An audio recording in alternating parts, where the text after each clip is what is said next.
할렐루야.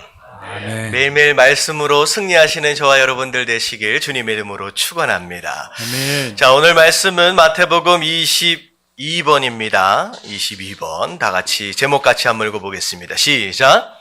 머리 위 새 둥지는 내 책임이다. 자, 머리 위 새 둥지는 내 책임이다 라는 제목 가지고 함께 은혜를 나누도록 하겠습니다. 자, 오늘 본문 말씀은 마태복음 5장 27절서부터 32절까지 말씀입니다. 예수님께서 바리새인들과 서기관들 스스로 나는 율법을 잘 지킨다라고 생각하는 그들을 향하여서 율법에 대한 새로운 해석들을 지금 말씀하고 계십니다. 지난주에 우리가 예수님께서 이제 예로 드렸었던 말씀이 이제 살인하지 말라에 대한 내용이었고요. 자, 오늘은 간음하지 말라. 자, 이것에 대한 새로운 해석이 뭐냐라고 예수님께서 지금 제시하고 계시는 거예요. 여러분, 간음이 뭐냐? 간단하게 정리를 하면 부부 생활 밖에서의 모든 성적인 행동과 행위들은 다 간음입니다. 하나님께서 이것을 막으셨어요. 자, 간음이라고 하는 죄는 여타 다른 종류의 죄들과 조금 특징이 좀 다릅니다. 그리고 그것에 대한 심각성 또한 좀 다르게 좀 나타나고 있어요. 다른 죄들은 혼자 지을 수 있어요. 하지만 간음이라고 하는 죄는 혼자 지을 수가 없는 죄입니다. 그래서 누군가 죄를 함께 짓도록 만드는 그런 죄다라고 하는 면에 있어서 좀 다른 죄하고는 좀 차별되어질 수 있죠. 자, 그리고 다른 죄보다도 또 특별히 하나님과의 관계를 더 쉽게 무너뜨리는 죄이고요. 그리고 개인의 신앙생활과 거룩함에 있어서 굉장히 크게 훼손시키는 죄입니다.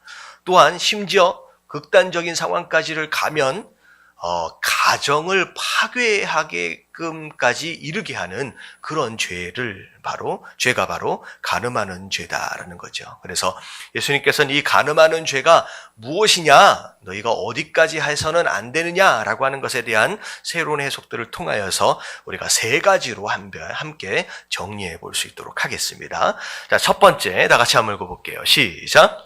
머리 위 새 둥지는 내 책임이다. 자, 첫 번째, 머리 위에 새 둥지는 누구 책임이라고요? 내 책임이에요. 옛날 이런 이제 말이 있어요. 새가 머리 위로 날아가는 것은 막을 수가 없지만, 자, 머리 위에 새가 둥지를 트는 것은 어떻게 할 수 있어요? 막을 수 있다는 거예요. 머리 위로 휙 지나가는 새를 우리가 막을 수는 없어요. 하지만 그 새가 우리 머리 위에 둥지를 트는 것은 우리가 충분히 막을 수 있다는 거예요. 둥지를 틀도록 내버려 놓고 방치하는 것은 사실 누구 책임이라는 거예요? 바로 우리 책임이다라는 거예요. 자, 오늘 말씀 28절을 보면 이런 말씀이 있어요. 자, 나는 너희에게 이르노니, 자, 음욕을 품고 여자를 보는 자마다 마음에 이미 간음하였느니라. 자, 먼저 어디에서 시작돼요? 자, 음욕을 품었어요. 나쁜 마음을 먼저 마음 가운데 두고 그걸 품은 거예요. 자, 그 마음을 가지고 여자를 봤다, 여인을 봤다. 그러면 그것이 바로 간음이다라는 얘기예요. 자, 예를 들어 이런 거죠. 자, 길거리를 지나가다가 어떤 여자가 아주 야시시하게 옷을 입고 지나갑니다. 자, 지나갔을 때, 자, 그 여인의 모습을 보고 음욕이 쑥 들어왔어요. 자, 이것은 마치 어떤 모습과 같느냐? 머리 위로 뭐가 지나간 것 같으냐? 새가 지나간 것 같아요. 어떤 장면과 어떤 상황 가운데 음욕이 쑥 들어오는 것, 그것을 막는 건 어렵습니다. 하지만 중요한 건 뭐냐면 지금 그것에 대한 내용이 아니라 그 여인을 보고 들었던 그 음욕을 가지고 다시 한번 그 여자를 돌아봤다. 그건 뭐라는 거예요? 그것이 바로 간음이다라는 거예요. 자, 여인을 보고, 그런 모양의 여인을 보고 음욕이 들어오지 않는다라고 한다면 그런 남자는 빨리 어딜 가보는 게 좋느냐? 병원을 가봐야 합니다. 사람은 남자를 그렇게 하나님께서는 남자를 그렇게 만드셨어요. 예. 그래서 우리 인류가 생존을 하고 있는 겁니다. 여러분들 그런 마음이 들어지지 않는다라고 한다면, 근데 중요한 건 뭐냐면 그런 마음이 들어오는 건 우리가 막기 어려워요. 하지만 그런 마음을 가지고 다시 한번 눈길을 돌렸다라고 하는 것은 마치 어떤 모습이냐? 그것으로 그 새로 말미암아 내 머리 위에 둥지를 틀도록 방치하는 것이나 다름이 없다라고 하는 것이죠. 그래서 우리가 지난주부터 살펴봤던 내용들 가운데 중요한 내용이 뭐냐면, 살인한다라고 했을 때 살인한다라고 하는 행동의 뿌리는 어디에서부터 시작된다고요? 마음, 생각에서부터 시작이 됩니다. 근데 중요한 건 뭐냐면 들어온 이 생각을 마음 가운데 그대로 방치하든지 내버려 두게 되면요, 그 생각은 그대로 머물러 있지 않는다는 거예요. 계속 전염돼 가고요, 계속 확장돼 가고요, 계속 번져가요. 점점점 눈덩이처럼 커져갑니다. 마치 닭이 알을 품는 것처럼 결국은 무엇으로 나타날 수 있다? 행동으로 나타날 수 있다는 거죠. 그래서 하나님께서는 들어온 생각을 내 마음 가운데 머물러 있도록 방치하지 말라는 거예요. 품지 말라는 거예요. 빨리 그것을 내쫓아라 라고 하나님 말씀하시는 겁니다. 그래서 자, 잠언 24장 19절에 이런 말씀이 있어요. 다 같이 한번 읽어볼게요. 시작. 너는 행악자들로 말미암아 분을 품지 말며 악인의 형통함을 부러워하지 말라. 자, 너는 행악자들로 말미암아 누군가가 나를 어렵게 했다는 거예요. 나를 괴롭게 했다는 거예요. 나를 해롭게 한 사람이 있다는 거예요. 자, 그 사람이 있을 때 그 사람을 향하여 분노하는 마음을 갖는다라고 하는 건 어쩔 수 없는 상황일 수 있다는 거죠. 미워 죽겠지요. 예, 원수 갚고 싶겠지요. 근데 중요한 건 뭐냐면 하나님께서 그 마음 가운데 생겨난 그 분노와 그 노를 뭐 하지 말라고 말씀하셨어요? 품지 말래요. 네 마음 가운데서 자라도록 내버려 두지 말래요. 그게 왜 그러느냐? 이 에베소서 4장 26절부터 27절까지 보면 다 같이 시작.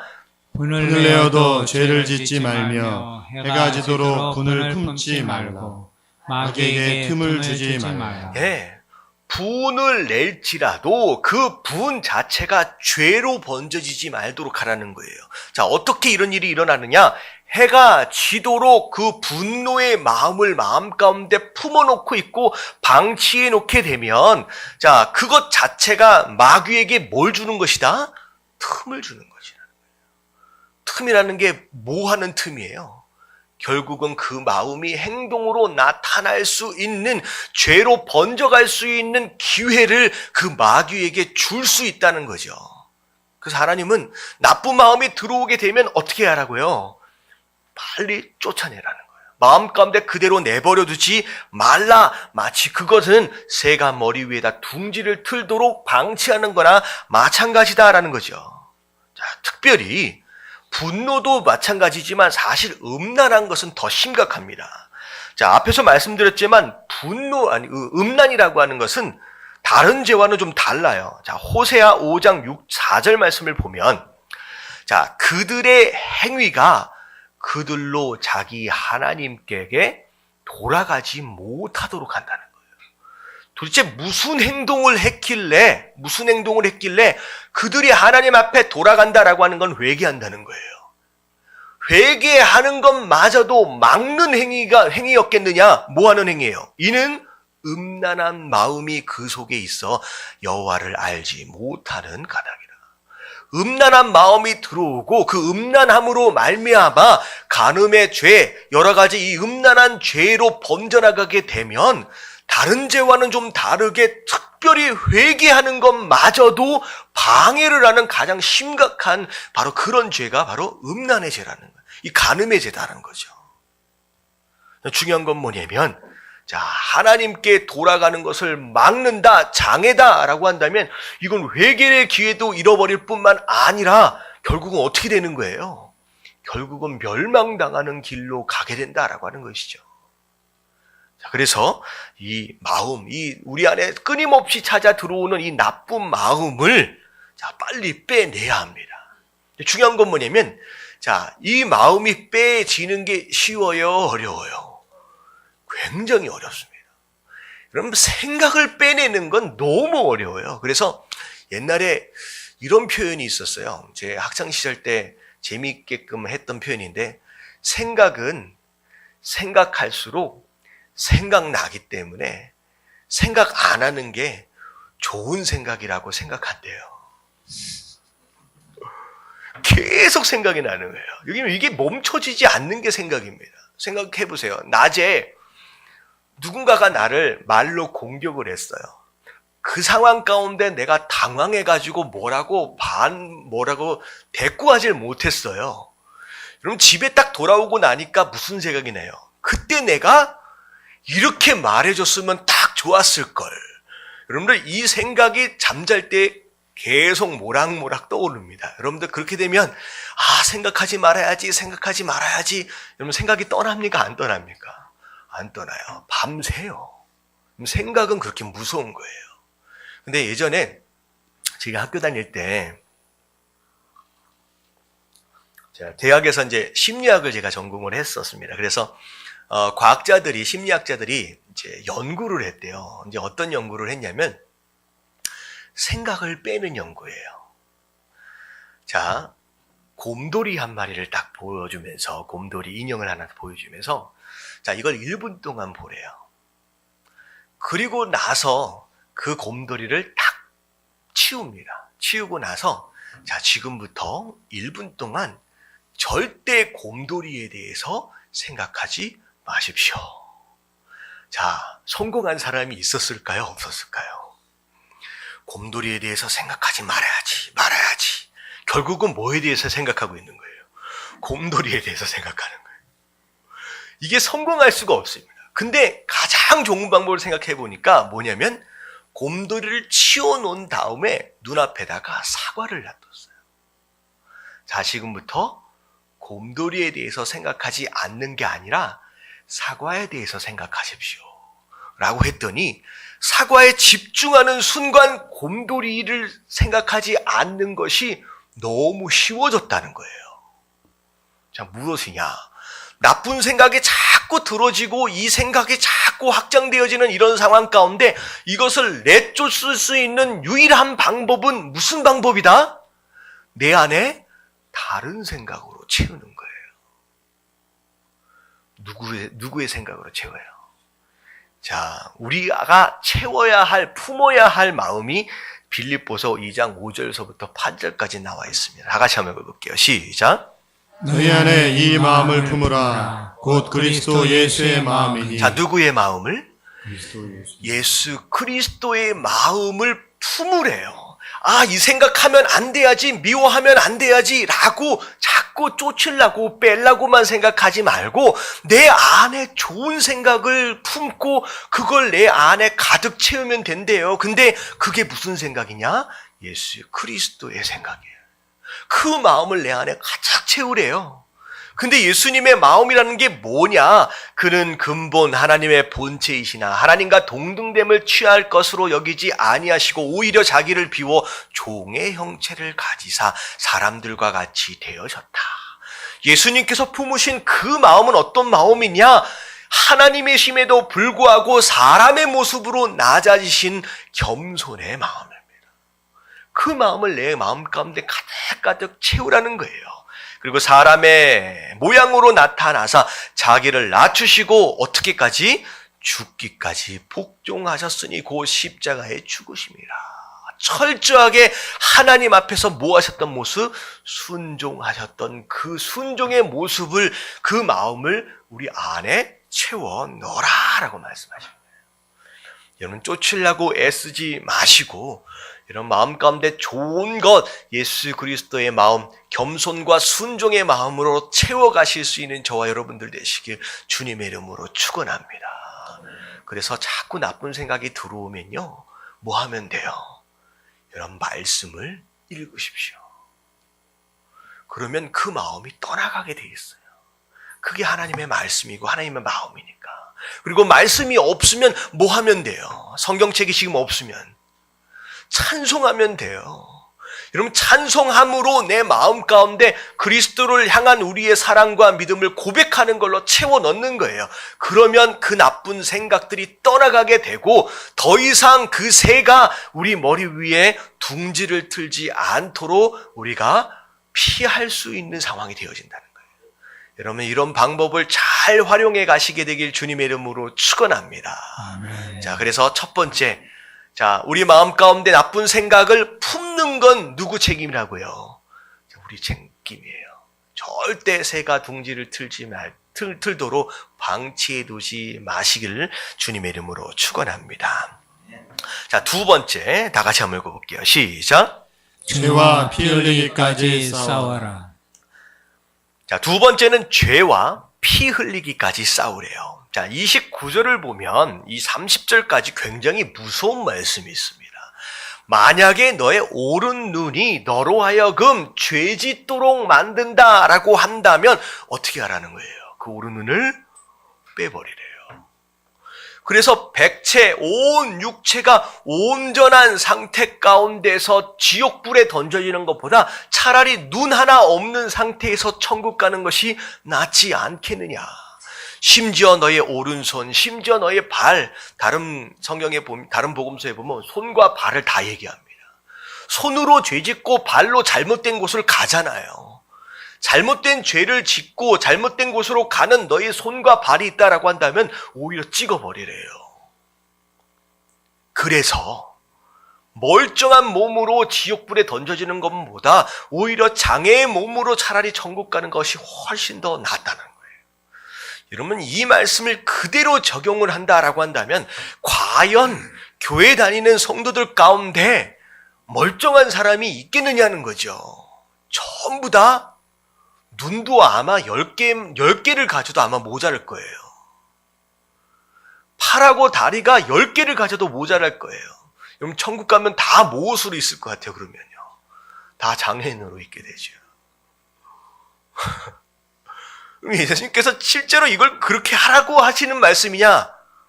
우리가 좀 이 말씀을, 예수님의 의도를 좀 들여다볼 필요가 있다는 거예요. 진짜 찍으라는 거예요. 이것에 대한 말씀이 사실 히브리서 12장 4절에 나와 있습니다. 자, 다 같이 한번 읽어볼게요. 시작. 너희가 죄와 싸우되 아직 피 흘리기까지는 대항하지 아니하고. 하나님께서 우리 삶 가운데, 우리 신앙생활 가운데 기대하시는 것이 있어요. 특별히 죄에 대하여. 죄를 짓는 것에 대하여 어떤 행동들을 기대하고 계시느냐? 뭐 하기까지? 피 흘리기까지 좀 싸워 봐라는 거예요. 우리가 주일마다 나와서 기도할 때마다 항상 하는 게 뭐냐면 또 넘어졌습니다 라는 거예요. 물론 또 넘어질 수밖에 없었어요. 근데 중요한 건 뭐냐면 정말 그 죄를 짓지 않기 위해서 몸부림쳐보고 피 흘리기까지 싸워본 다음에 어쩔 수가 없었습니다 라고 고백하는 그 회개의 기도와 아니라 다른 사람들도 다 그렇게 삽니다.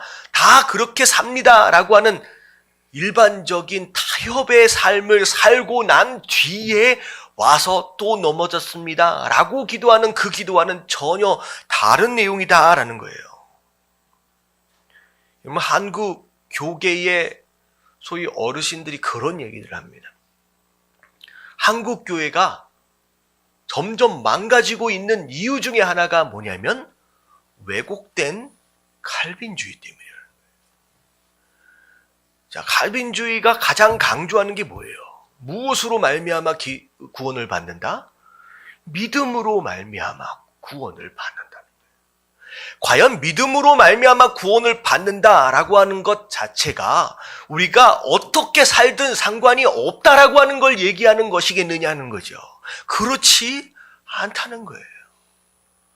오늘 예수님께서 말씀하시는 의도도 마찬가지인 거예요. 믿음으로 구원을 받는다, 맞아요. 하지만 그 믿음으로 구원을 받는다라고 하는 것, 그 명제 자체가 우리가 어떻게 살든 상관이 없다라고 하는 것을 얘기하는 것이냐? 그렇지 않다라고 하는 거예요. 로마서 6장 1절부터 2절까지의 말씀, 이런 말씀이 있어요. 다 같이 한번 읽어볼게요. 시작. 그런즉 우리가 무슨 말을 하리요? 은혜를 더하게 하려고 죄에 거하겠느냐? 그럴 수 없느니라. 죄에 대하여 죽은 우리가 어찌 그 가운데 더 살리요? 이미 믿음으로 구원을 받았다라고 자칭 크리스찬이다라고 하는 사람들이 평소에 신앙생활을 하는 가운데 예수 믿기 전과 동일한 죄 짓는 삶을 그대로 반복하고 있는 거예요. 물론 죄가 크면 클수록 은혜도 커질 수 있지만 그렇다고 은혜를 더 받기 위해서 죄를 계속 짓는 것이 맞다는 거예요? 틀리다는 거예요? 그건 맞지 않는 것이라는 거예요. 그럴 수 없느니라. 죄에 대하여 이미 죽은 우리가 어찌 그 가운데, 죄 가운데 더 살겠느냐라는 거죠. 여러분들, 성도다라고 하는 것은 어찌 되었든 죄의 자리를 어떻게 해야 돼요? 어떻게 해야 돼요? 떠나야 돼요. 그 자리는 우리의 자리가 아니다는 거예요. 주보에 보면 제가 설명을 좀 해놨어요. 하나님의 은혜와 사랑, 소위 믿음으로 구원을 받는다라고 하는 그것 자체가 세상과의 타협과 신앙생활의 나태함을 정당화하기 위한 수단으로 이용되어서는 안 됩니다. 하나님의 은혜로, 하나님의 사랑으로 내가 구원을 받았다라고 하는 그 개념 자체가 아무렇게나 살아도 된다라고 하는 것을 정당화하는 수단으로 이용되어서는 안 된다라는 거예요. 여러분 깨달아지시길 주님의 이름으로 축원합니다. 예수님께서 복음서에서 말씀하신 내용들의 거의 7, 80%는 무엇이냐면요. 어떻게 살아야 하느냐라고 하는 것에 대한 내용이에요. 물론 믿음으로 구원을 받는다라고 얘기할 수 있지만 과연 이 땅을 어떻게 살아야 하는 생활 신앙에 대한 내용들이 거의 80%입니다. 그래서 율법에 대하여 예수님께서 다른 의미 속에서 새로운 해석들을 지금 제시하고 계신다는 거죠. 그리고 중요한 건 뭐냐면 여러분 죄에 대하여 정말로 피 흘리기까지 몸부림치며 싸워보지 않은 사람은 하나님의 은혜에 대한 가치를 죽었다 깨어나도 알 수가 없습니다.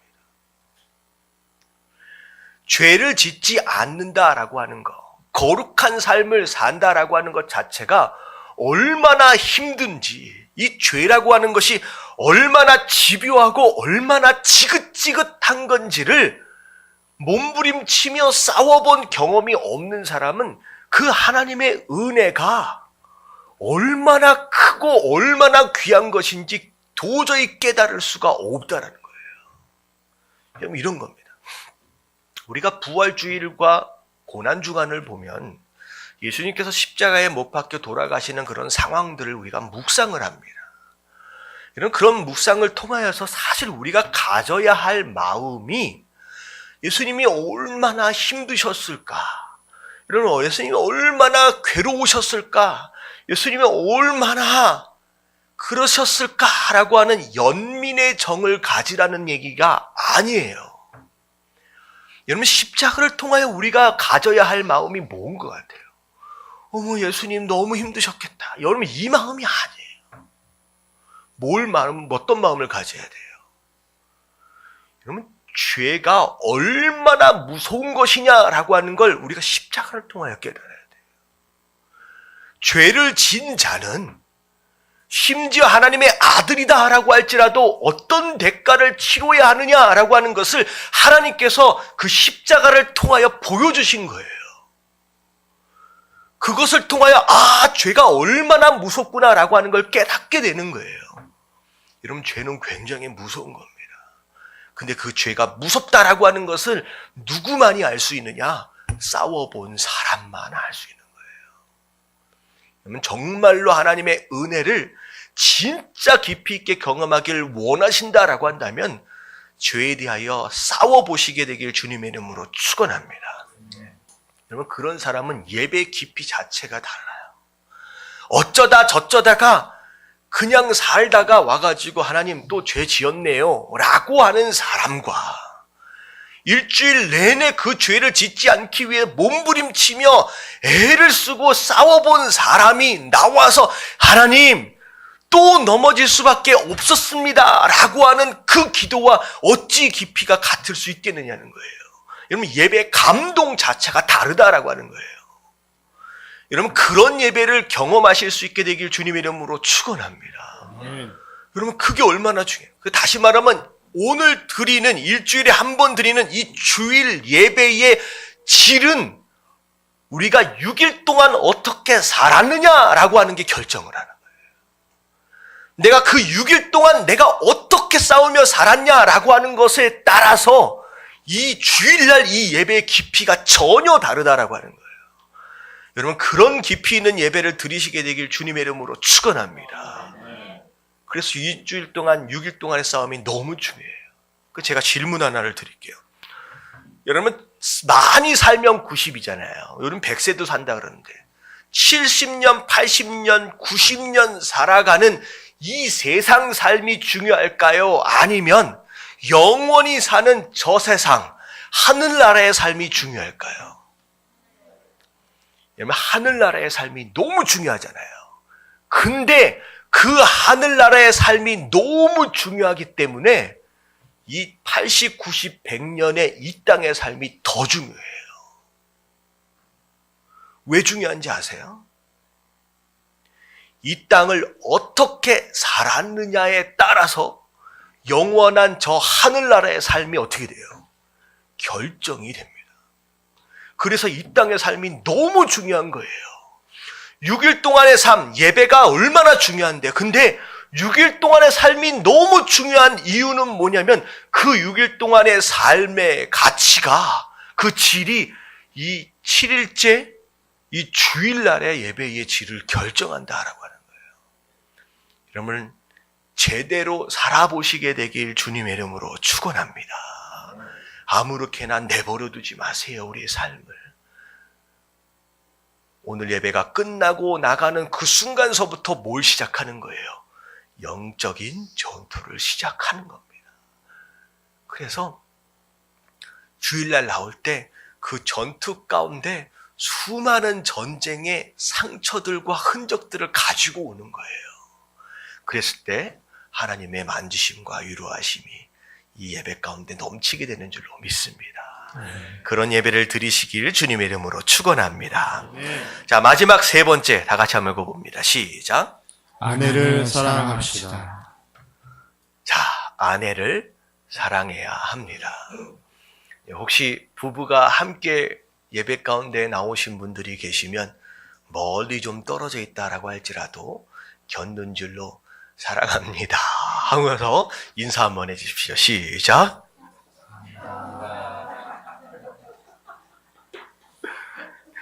여러분, 가늠하지 말라를 복잡하게 생각할 필요가 없어요. 누굴 사랑하라?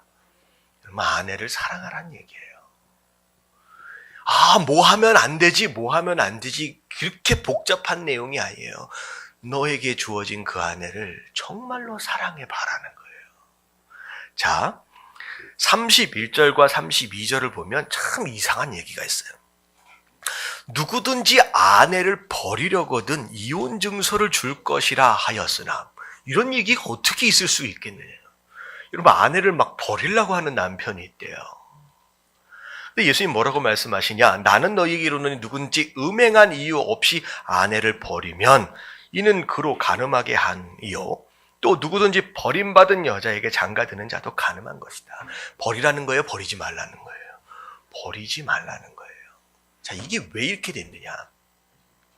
한 2000년 전, 3000년 전 전에는 여자의 권리, 인권이 보장받지 못하는 상황이었습니다. 문화적으로도, 시대적으로도.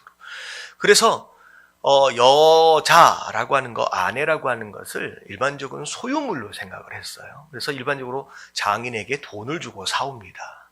근데 살아보니까 율법 시대 이후서부터는 일부일처예요. 또 다른 아내를 두서는 안 돼요. 근데 이제 과거 얘기 보면 이제 다윗도 막 여러 아내를 두고 뭐 그랬었는데 그거는 어떻게 보면 잘못된 겁니다.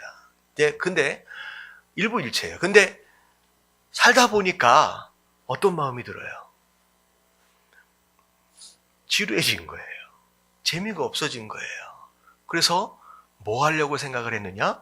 버리라고 생각했대요. 근데 율법에 이혼할 수 있는 유일한 이유는 간음의 죄를 짓지 않는 한 이혼할 수 없습니다.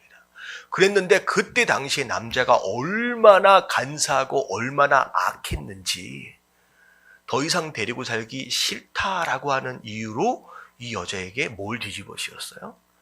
간음한 것을 뒤집어 씌웠어요. 여러분들 여자가 간음한 것으로 이혼을 당하면 여자는 그냥 쫓겨나는 것에 머물러 있지 않습니다. 어떻게 돼요?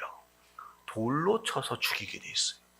결국은 내가 데리고 살고 싶지 않다라고 하는 것으로 간음의 죄를 뒤집어 씌워서 여자를 어디까지 몰아넣어요? 죽음의 자리까지로 몰아넣는 거예요. 이 남자가 얼마나 악했는지. 그래서 하나님께서 이 여자들을 보호하기 위해서 법을 만드셨어요. 합법적으로 이혼을 할 수 있게끔. 그래서 여자에게 이혼 증서를 써주는 것으로 인하여서 합법적으로 이 이혼이 성립이 되어지고 이 여자가 이 이혼 증서를 가지고 있으면 다른 남자와 다시 재혼할 수 있는 기회를 얻도록 만들어집니다. 그랬더니 이 또 남자들이 이 법을 얼마나 더 악용을 했느냐? 이혼 증서만 써주면 아무렇게나 어떻게 할 수 있다? 버릴 수 있게끔 되었다는 거죠. 하나님께서는 뭐라고 말씀하시냐? 안 된다는. 예수님 뭐라고 안 된다. 네 마음대로 아내라고 하는 존재는 네가 좋아서 싫어서 마음대로 가지고 오고 버릴 수 있는 그런 존재가 아니다라고 말씀하시는 거예요. 여러분 아내를 사랑하시게 되길 주님의 이름으로 축원합니다. 에베소서 5장 28절에 자 아내를 어떻게 사랑하라고 말씀하셨느냐? 다 같이 시작. 이와 같이 남편들도 자기 아내 사랑하기를 자기 자신과 같이 할지니 자기 아내를 사랑하는 자는 자기를 사랑하는 것이라. 정말로 네가 네 자신을 사랑하느냐? 그러면 네 아내를 사랑하래요. 어떻게 사랑하래요? 네 자신과 같이 사랑하래요. 그게 너에게 복이다라고 말씀하세요. 여러분 스스로를 사랑하시는 남편, 여러분 아내를 여러분 스스로처럼 사랑하실 수 있는 저와 여러분들 되시길 주님의 이름으로 축원합니다. 가정에 상담을 해보면 가정의 대부분의 문제, 거의 7, 80% 이상의 문제는 누구 때문에 일어나요? 거의 남편 때문에 일어나는 경우가 많이 있습니다. 그 남편들은 별로 인정하고 싶지 않으시겠지만 사실 남편들의 문제로 말미암아 가정에 어려움들이 많이 있어지게 됩니다. 자, 근데 심지어 골로새서 3장 19절 말씀 우리 남편들이 좀 읽으면 좋을 것 같아요. 남자 되신 분들이 아직 결혼하지 않으신 분들도 앞으로 남편 되실 수 있으니까 다 같이 시작. 남편들아 아내를 사랑하며 괴롭게 하지 말라. 네, 아내를 괴롭히지 마시게 되길 주님의 이름으로 축원합니다. 이렇게까지 말씀하시는 이유가 뭐냐면 남편들이 아내를 얼마나 괴롭게 했는지 하나님 아시는 거예요. 특별히 한국 남자들이 참 이래요. 아내들을 잘 무시합니다. 뭐라고 무시해요? 넌 좀 가만히 있어. 네가 뭘 안다 그래. 라고 얘기하면서 아내들을 얼마나 무시하는지. 여러분 그거는 좋은 모습이 아니에요. 그래서 옆에 계신 분들에게 서로 인사해 주세요. 절대 아내를 괴롭히지 마십시오. 시작. 네.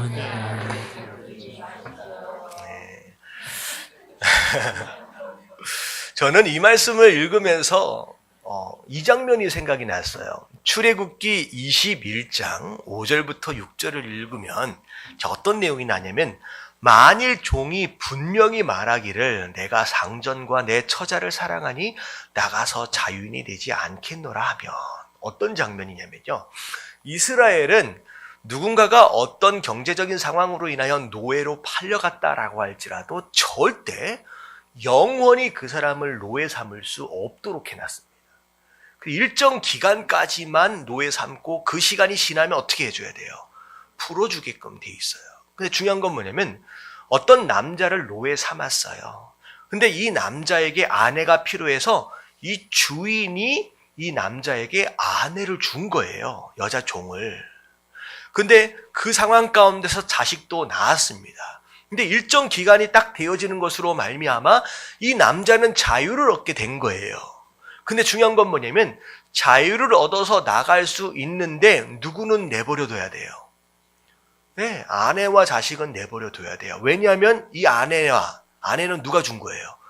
이 주인이 준 거기 때문에, 주인의 소유기 때문에 데리고 나갈 수 없습니다. 그리고 이 아내를 통하여 낳은 자식도 내버려둬야 돼요.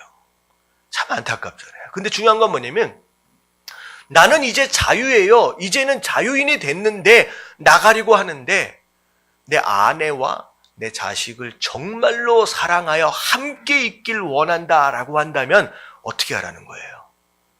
자, 상전이 그를 데리고 재판장에게로 갈 것이요.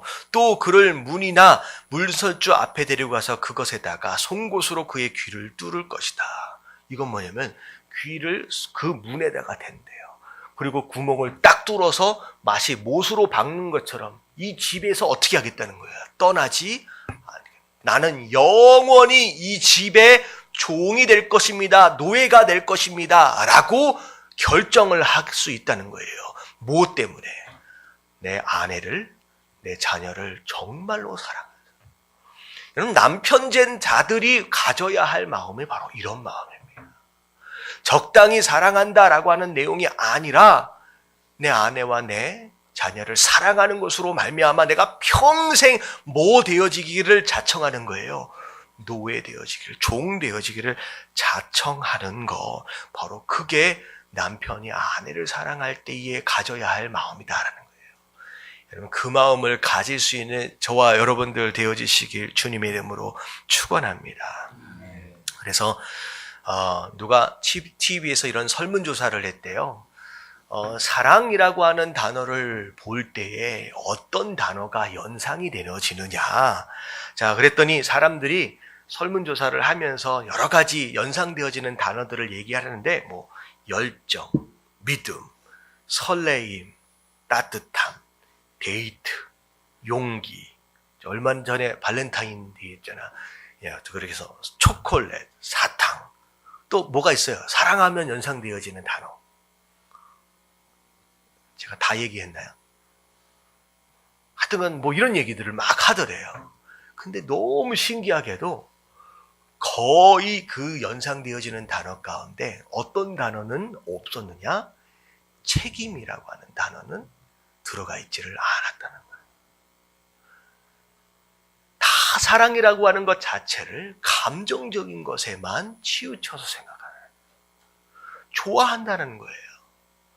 순간적으로 내가 싫어하는 마음이 생기면 언제든지 뭐 할 수 있다? 버릴 수 있다라고 하는 인스턴트식의 사랑. 이런 것이 오늘날 요즘 세대들이 기억하고 있는, 생각하고 있는 사랑의 모습이다라는 거죠. 하지만 사랑은 책임입니다. 끝까지 의지를 사용해서 끝까지 그 자리에 머물러 있어 주는 거예요. 내가 해야 할 일, 내가 해야 할 본분을, 역할을 감당해내는 것이죠. 그래서 이기적인 사랑, 정말로 나의 필요를 채우기 위해서 상대를 선택하고 나의 행복을 위해서 상대가 변화되어지거나 조종해 주기를 원하는 그런 사랑이 아니라 오히려 사랑은 그 사람의 행복과 그 사람의 기쁨을 위해서 내가 책임을 다해 줄 수 있는 것이다 라는 거예요. 여러분, 그래서 그 사랑 때문에 예수님께서 이 땅에 오신 줄로 믿습니다. 마태복음 20장 28절 다 같이 한번 읽어봅니다. 시작. 인자가 온 것은 섬김을 받으려 함이 아니라 도리어 섬기려 하고 자기 목숨을 많은 사람의 대속물로 주려 함이니라. 예수님께서는 그분의 생명 자체를, 그분의 삶 자체를 우리의 대속물로 내어주시기까지 우리를 섬겨주셨어요. 그것이 예수님께서 우리에게 보여주신 그 사랑이라는 거예요. 그래서 에베소서 5장 28절에 자, 남편들아 아내 사랑하기를 그리스도께서 교회를 사랑하시고 그 교회를 위하여 자신을 주심과 같이 하라.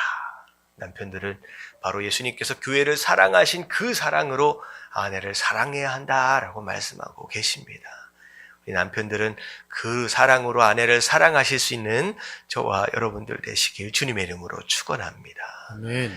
이 말씀을 한참 듣다 보니까 아내 되신 분들은 야, 이 말씀은 우리 남편이 들어야 하는데 라는 생각을 아마 하시게 될 거예요.